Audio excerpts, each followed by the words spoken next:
So I'm here on my first Hajj, alhamdulillah, and just stopping off at the camps in Mina, and what a lot of people there are. And of course here I have a lovely, lovely sister here, Ibtihaj Muhammad, and as you know, the first female hijabi to partake in the Olympics in fencing. Alhamdulillah. Assalamu alaikum, sister. Walaikum assalam. How are you? Alhamdulillah, I am fine. And how is your experience here at the camp at the moment in Mina? It's been a really great experience. I'm here with Dar al-Salam, and I was invited just very recently within the last few weeks. So Hajj for me was quite the surprise. I wasn't expecting it, but when Allah extends an invitation, you come, and it's been very transformative for me. I've really enjoyed it so far, and to be honest, I'm quite sad to leave. Do you feel like it's coming home when you're here in Mecca? Yeah, I feel like this is one of those experiences you can only dream about, and you can only dream about the experience that you'll have and the emotions that being here will invoke, and you won't really truly experience it until you come, and honestly, it's a gift. What has been the most spiritual aspect of your journey here on Hajj so far? The most spiritual journey? The most spiritual aspect of your journey here? Yeah. I would say probably seeing the Kaaba, being able to experience Tawaf, more than once, performing my first Umrah, and being able to see Muslims not just from, different nations who speak different languages, but also from different walks of life. There's something really unique that happens, at the, when everyone's in Ihram.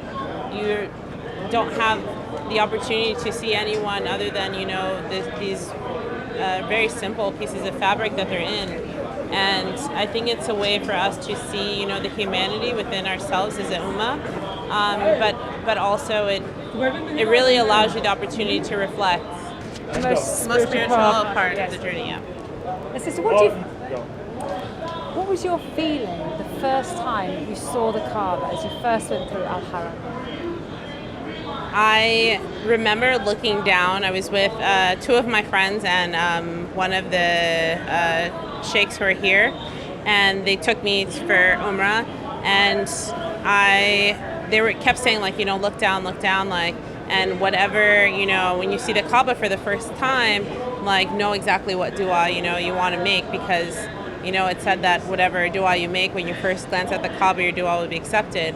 So, I was very overwhelmed with emotion when I saw it for the first time. You see it a lot in photos, you see videos of it, but to see it for yourself and to see all of the Muslims,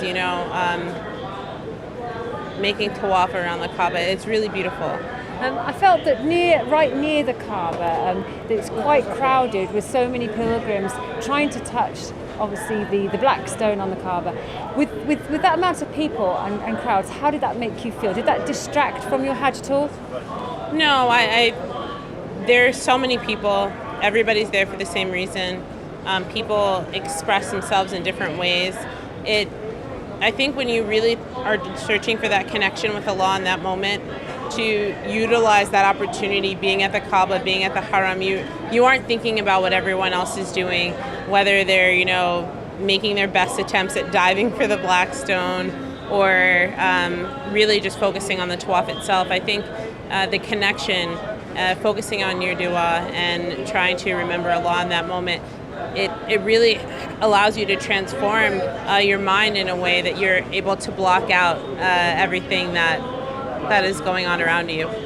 And obviously being... closer to her? Okay. As a bronze medalist winner in the 2016 Summer Olympics, obviously you had to be extremely fit to partake in that. So did you feel that fitness level that you have achieved was of some benefit while you were doing your Hajj here? I don't know if being an Olympic medalist necessarily has any connection with performing the Hajj at all, but I do think that there's something to be said to be somewhat in shape. This is very taxing, even on someone like me who's a professional athlete.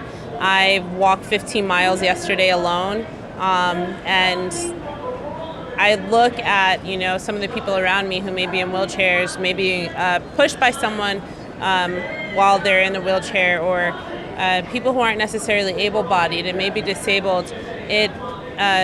their journey is a little bit different in a sense that it might be harder for them. So I think that there's so much blessing in being here, whether you're old or you're sick or you're disabled.